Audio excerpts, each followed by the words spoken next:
Or on our way na sa viewpoint kasi doon yung meet-up place ng tour guide namin.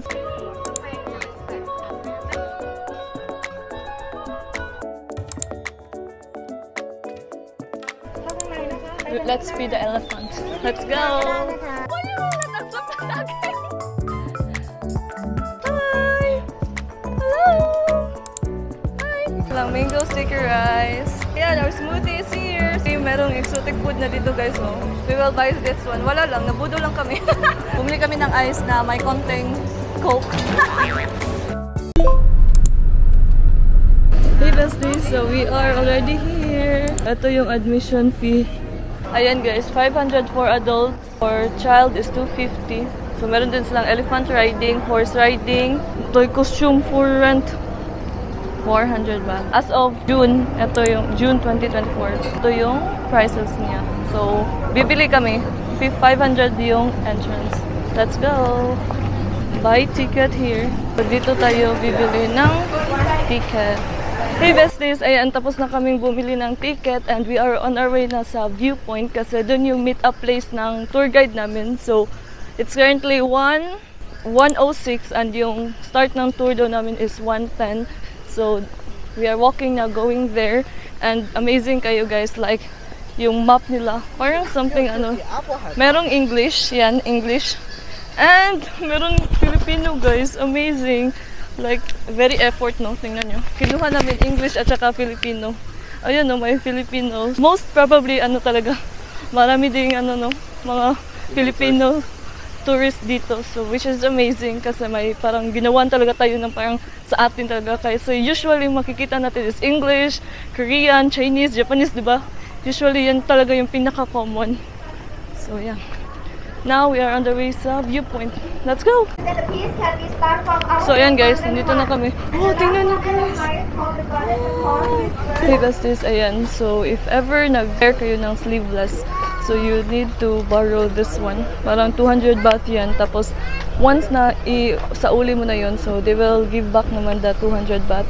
And right now guys, pinasuot ng parang ng protected para sa safety helmet. Safety helmet, ayan. Kaming dalawa ni John. Kaming lahat actually. Kami ng safety helmet kasi baka meron daw dun, falling debris. Ayan. So right now, ayan guys, yung makikita nyo, parang lobok. Sure. Ayan. So ito yung view nyo pag entrance talaga sa Sanctuary of Truth. Ayan guys, so parang nasa lobok ng char. Score for me? So, lahat pa lang na makikita natin dito guys, I think wood siya. Parang hindi pa tapos hanggang ngayon kasi apparently meron pa talagang guys, no? Nagtatrabaho. Ayan, no? Tingnan nyo.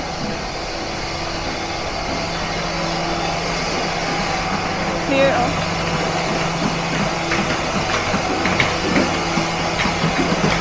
Seryoso?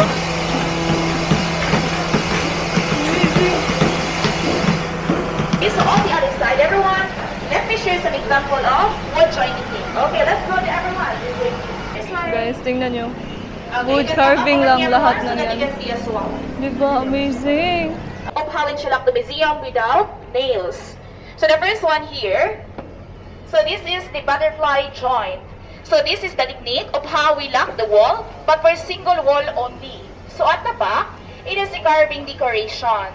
If they want to add more, they will use another technique. The next one here, so we call this one long dovetail. What I'm going to do is just add more and more. So also the back, it is a carving decoration. The next one here, so everyone, instead of concrete nails, this is what we use as a nails, the wooden pin and the wooden wedge. So when you lock this one together, like this. So bigger sculpture, bigger wooden nails they gonna use. Last example everyone, inside the museum, we have overall 170 pieces of pillars supporting it. So this is how when you lock the tenon and the mortise. This one, they put it above to hold the weight so that it won't be moved. To finally fix it, we use as a glue, wooden epoxy. So everyone, all the knowledge here is coming from Pasiam, which is passed on to generation. So after the tour, you can still come back here to touch them all and learn how it works as well. Okay, but right now, everyone, I just give you here 2 minutes, okay, for taking a picture in this area. So that's really to pay your respect. Then don't worry, after the tour, you can come back here outside and take a picture. So in the meantime, let's keep moving and continue our tour.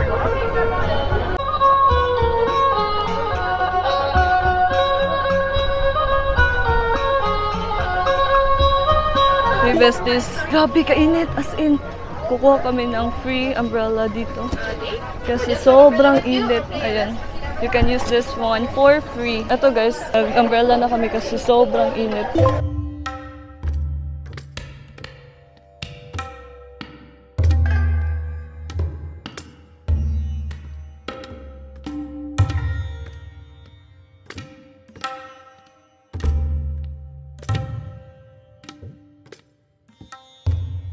Therefore, our light is an emptiness. However, the only thing we leave to the world is to either we create good or bad to the other people. So considering the truth, it will help us grow of our life consciousness, reduce our passion, and find our own happiness. So as you can notice already everyone, outside the throne, it's fully decorated. While inside, it doesn't have any decoration. It simply means that when we were in this world, we just came into nothing. So all of us are empty-handed. That's why everyone, when we die, would take nothing with us as well.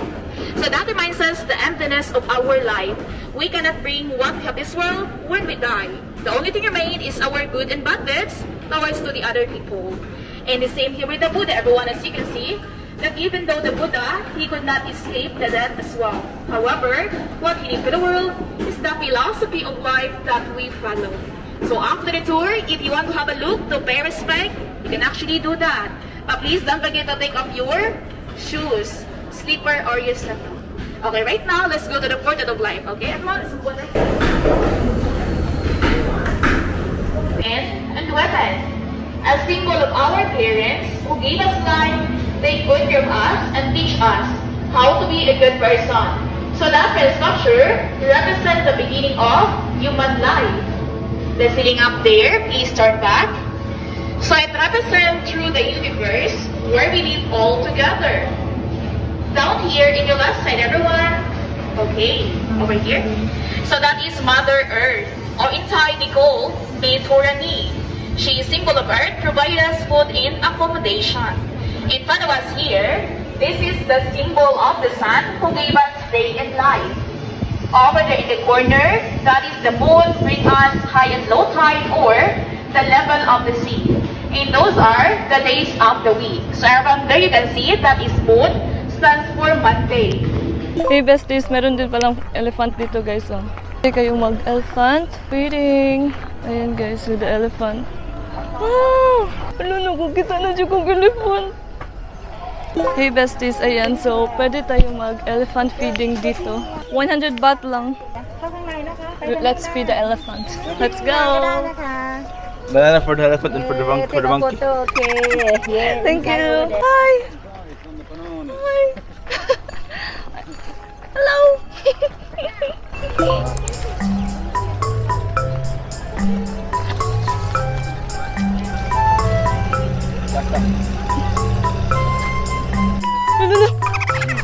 Asa mo nila yun?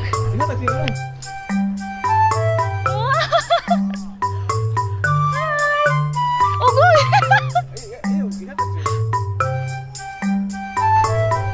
Nilagi!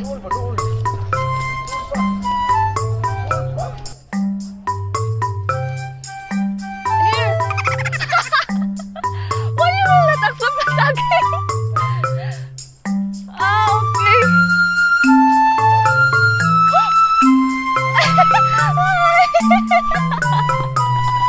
So guys, tapos na kaming mag-elephant feeding. So yan. Ayan siya oh. Ay, hi tayo again sa kanya. So cute siya guys, as in. Parang butan kayo siya. Ganan ka mo kuyog Cebu. Hi! Hello! Hi! Huh? Hi! Hello! Pag anak niya ba? Anak mo ba siya? Yung trunk? Oh, sin? Oh, bye-bye!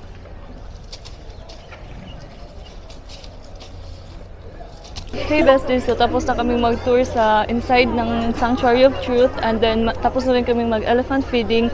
Supposedly, pupunta sana kami sa Elephant Village. Apparently guys, it's currently 3 p.m. na and mag-close siya 5 p.m. and ano kasi parang medyo malayo siya from here.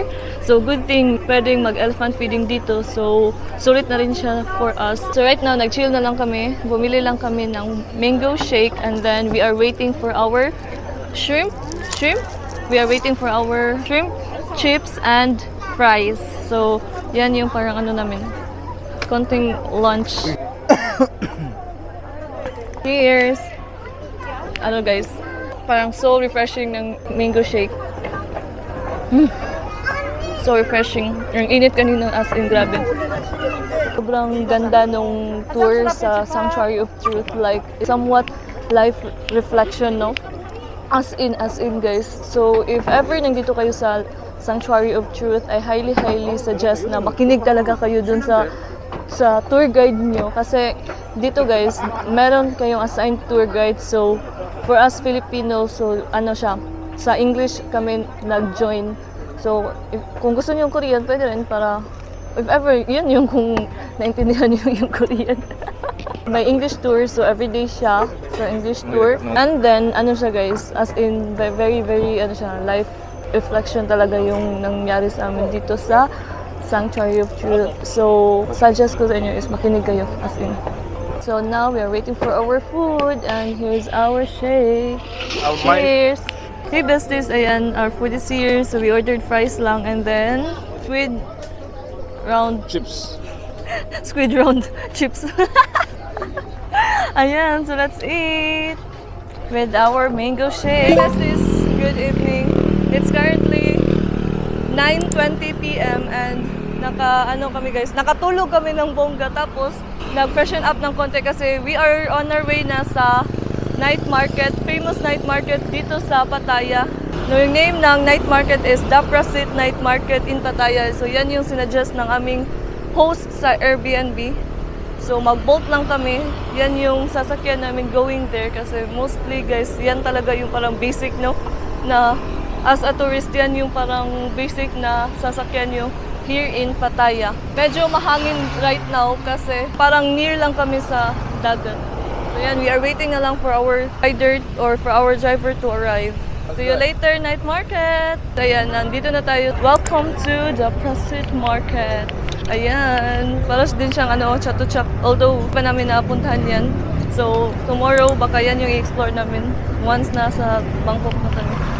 So, ayan. So, we're looking for foods muna, guys. Kikita na namin ang food section. Diyan! Yay! Ayan, we can't wait to eat. Kasi hindi pa kami nakapag-dinner. So, we are here for our dinner, guys. Hello! Foods! Yay! Finally! We are really nasa night market guys. Marami silang different kinds of fruits guys. Oh, look, durian bibi oh. Ayan guys, meron silang mango sticky rice. Ayan. How much? 60. 60? Not bad no, kaysa uban 100 ben sa Bangkok. Bumili kami ng mango sticky rice. Ayan, for only 60 baht. Thank you. Kapun ka. Hey. Ayan guys, more options. 160? Ano yan? Oh. Okay guys, so bibili kami ng fruit smoothie. Ayan, for only 30 baht. So what flavor? I think mas masarap to lemon, watermelon. Sige, try natin kasi kanina nag-mango tayo eh. Hey besties, ayan, our smoothie is here. So watermelon yung binili namin. And tingnan nyo guys, ang cute ng lagayan nila, no? Very innovative. Diba? Very nice. Mga ano, parang kung sa Philippines pa, mga karinderya nga, mga ulam, no? Ayan. Guys, meron silang mga earrings din dito for 20 baht. Ayan, no?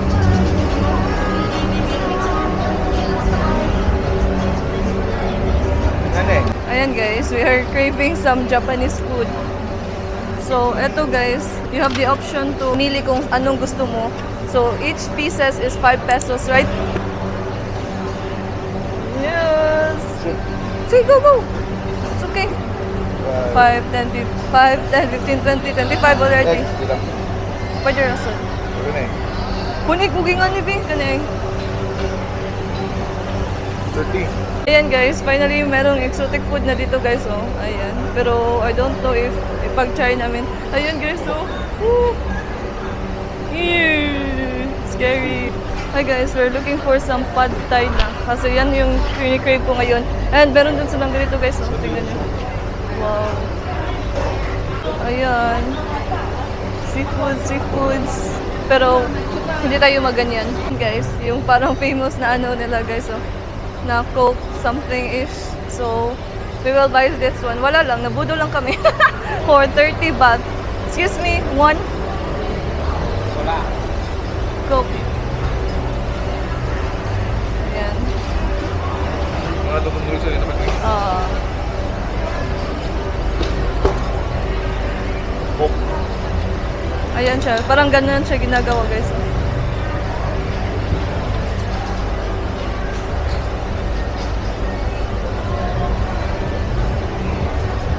Loy, ang sarap kasi maraming ice. Wala lang refreshing kasi ang init ngayon. Although mahangin naman. Oh, di ba? Chandre, for you! For the love of Coke. Thank you! And guys, so, tingnan nyo. So, most of the stores here, parang QR code yung payments nila. Although sa amin is, ano naman, they accept cash din. Pero most, especially sa mga locals yan yung parang QR code nila. Kung sa atin, GCash, very malawak sa kanila. Ayan, oh. Same dito din. Ayan. Ayan. Hey besties, ayan. So, nandito lang kami sa parang local market din talaga nila, no? So, nakakita kami ng chair kasi bumili kami ng pad thai. Finally, nakakita na ako ng pad thai. Ayan. So, pad thai, we have mango sticky rice. Then, ito yung parang Japanese food na may sushi. Yan, mga sushi. And then, ito yung binili namin kanina na spicy grill na may parang crab meat. And then, mga pork lang yan. And ito is the watermelon. Guys, let's eat! Bumili kami ng ice na may konting Coke. Pero so refreshing yun guys kasi medyo mainit dito. Pero although mahangin naman sa labas.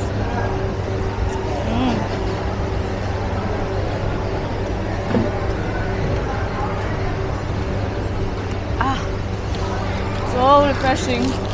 We're so excited to eat guys. Oh yan. So, although this is my second time here in Thailand, but this is my first time to try mango sticky rice. I know.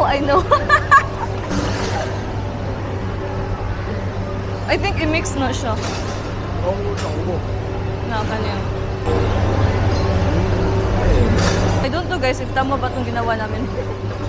Pero parang tama, no? Comment down below guys if tama yung ginawa namin. Ito, i-mix ba namin to? Sorry guys, first timer. So we will mix this one. Let's eat pad thai.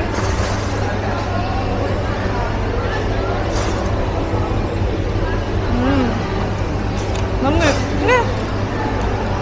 Hindi lang siya init na. Pero ano? Kasari halang kayo. Amazing. Finally, nakakain na kami ng real Thai food na talaga. Ever since nung nakarating kami dito sa Thailand. Ayan guys, na-mix na siya. So, tama naman. Ayan. Let's eat!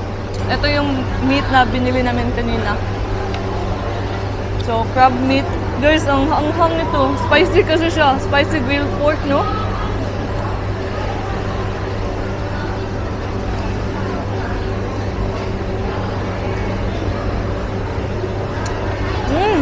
Lama siya.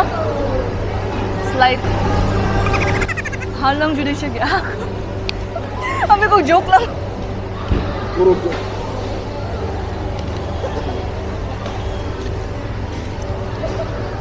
Pero ano naman guys, gustong-gusto ko naman yung anghang pero siguro sobrang anghang lang siya. For me lang siguro. Langhap yung pag-aanghang niya. Good thing, bumili kami ng ice.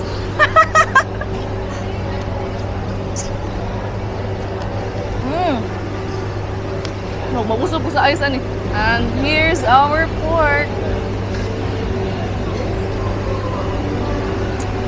Masarap guys, masarap. Pero maanghang talaga. Grabe. Parang pinaparusahan tayo dito guys.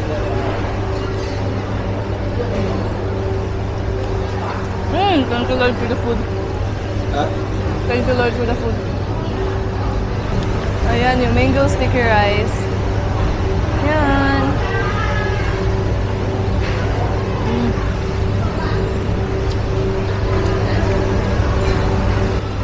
In fairness, lami ilang kuan. Mangga no? Tamis guys. Alo, tamis yun din ang mangga. Pure tamis yun din siya.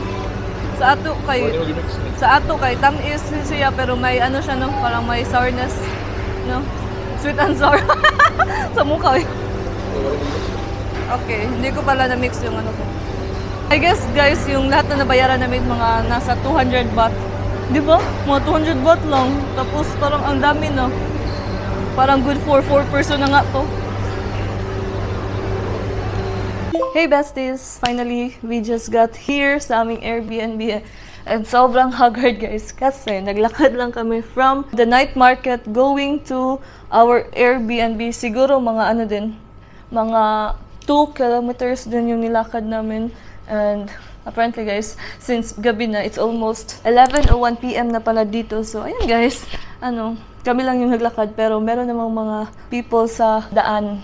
Nag-enjoy ako sa foods and siguro yung spicy pork lang talaga is sobrang anghang, as in like literally anghang. Although I love spicy foods naman pero for me lang is medyo maanghang na siya sa akin. So yun lang guys, thank you for joining me here on our journey sa Pattaya. So tomorrow is pupunta kami sa parang one of the famous cafe din dito sa Pattaya. And after that one is, by the way guys, hindi pala kami nakapag-pool kasi wala. We are so tired kasi ang init kanina sa Sanctuary of Truth. And then natulog lang kami siguro mga 7 or 8 PM na kaming gumising. And after that one is na-freshen up and lumabas kami dun sa night market. So, ayun, hindi kami nakapag-pool. So, maybe tomorrow morning, baka mag-pool kami. If ever hindi, so yun, mag-check out na kami. Maybe early check out and then pupunta kami sa cafe, and then after that one is pupunta na ulit kami sa Bangkok. And yan, I'll see you guys on my next video. And thank you for joining me on our vlog or on our first day here in Pattaya. See you guys, bye!